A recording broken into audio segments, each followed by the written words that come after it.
The Bible tells us about Joseph, the wonderful man who protected and cherished Mary and little Jesus.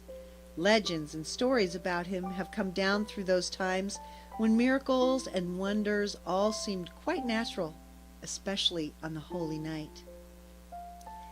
In the biting cold of that special winter night, Joseph searched everywhere for anything that would bring warmth to his wife and little son who had just been born. Joseph went from house to house seeking help, but no one gave him the coals or kindling he needed to build a fire. Joseph walked and walked until, in an open field at last, he saw the glow of a burning fire. He hurried toward it. A flock of sheep surrounded the fire, and an old shepherd watched over them. As Joseph came near, 3 watchdogs opened their great jaws to bark, but not a sound came forth.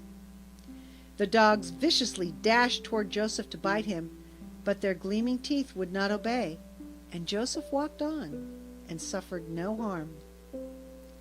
As Joseph approached the fire, the sheep lay so close to each other that he could not pass through them.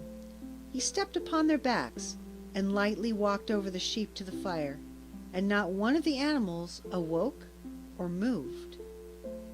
When the shepherd, who was a surly old man, unfriendly and harsh, saw the strange man approaching, he seized a long spiked staff and he threw it at Joseph.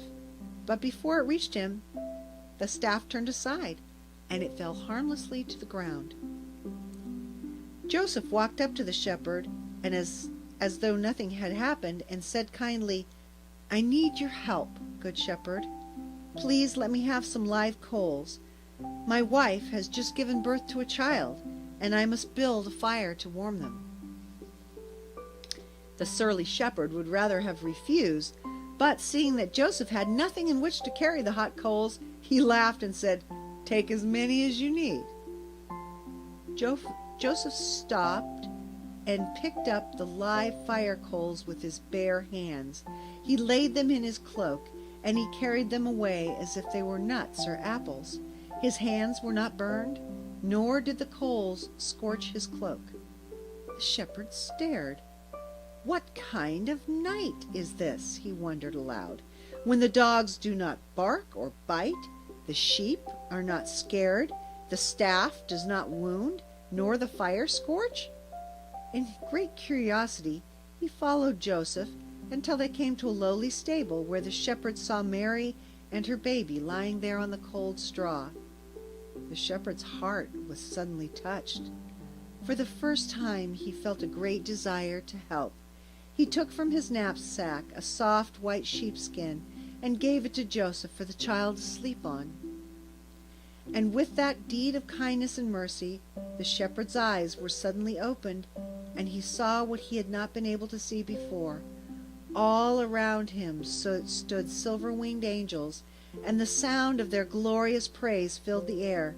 And as the angels passed the Christ child, they glanced at him lovingly.